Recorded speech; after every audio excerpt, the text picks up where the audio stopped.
السلام علیکم ورحمۃ اللہ وبرکاتہ۔ بسم اللہ الرحمن الرحیم۔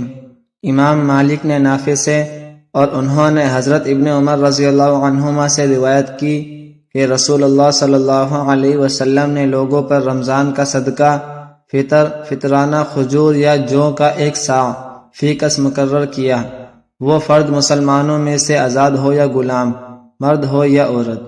صحیح مسلم حدیث نمبر 2278۔ رسول کریم صلی اللہ علیہ وسلم نے فرمایا، سب سے بدترین جھوٹ یہ ہے کہ انسان خواب میں ایسی چیز کو دیکھنے کا دعویٰ کرے جو اس کی آنکھوں نے نہ دیکھی ہو۔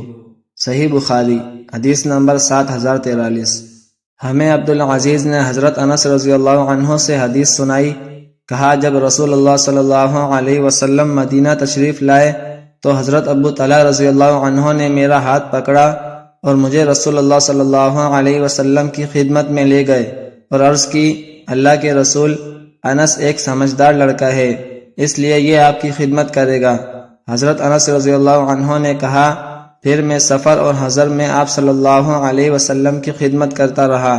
اللہ کی قسم، میں نے کوئی کام کیا تو آپ صلی اللہ علیہ وسلم نے یہ نہیں فرمایا تم نے یہ کام اس طرح کیوں کیا، اور میں نے کوئی کام نہ کیا تو آپ صلی اللہ علیہ وسلم نے یہ نہیں فرمایا تم نے یہ کام اس طرح کیوں نہیں کیا۔ صحیح مسلم حدیث نمبر 6013۔ حضرت عقبہ بن عامر رضی اللہ عنہ بیان کرتے ہیں، رسول اللہ صلی اللہ علیہ وسلم نے فرمایا، کیا تمہیں معلوم نہیں کہ آج رات ایسی آیات نازل ہوئیں کہ ان جیسی پہلے نہیں دیکھی گئی؟ سورۃ الفلق اور سورۃ الناس۔ مشکات المصابیح حدیث نمبر 2131۔ حضرت سفینہ بیان کرتے ہیں، میں ام سلمہ رضی اللہ عنہا کا غلام تھا، انہوں نے فرمایا، میں تمہیں آزاد کرتی ہوں اور تم پر شرط عائد کرتی ہوں کہ تم زندگی بھر رسول اللہ صلی اللہ علیہ وسلم کی خدمت کرو گے۔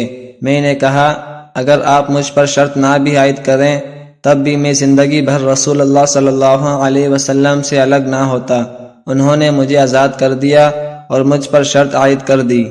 مشکات المصابیح حدیث نمبر 3398۔ حضرت ام سلمہ رضی اللہ عنہا بیان کرتی ہیں، رسول اللہ صلی اللہ علیہ وسلم نے فرمایا، جب تمہارے کسی مخاطب کے پاس اس قدر رقم ہو کہ وہ ادا کر سکے تو وہ مال کا اس سے پردہ کرے۔ مشکات المصابیح حدیث نمبر 3400۔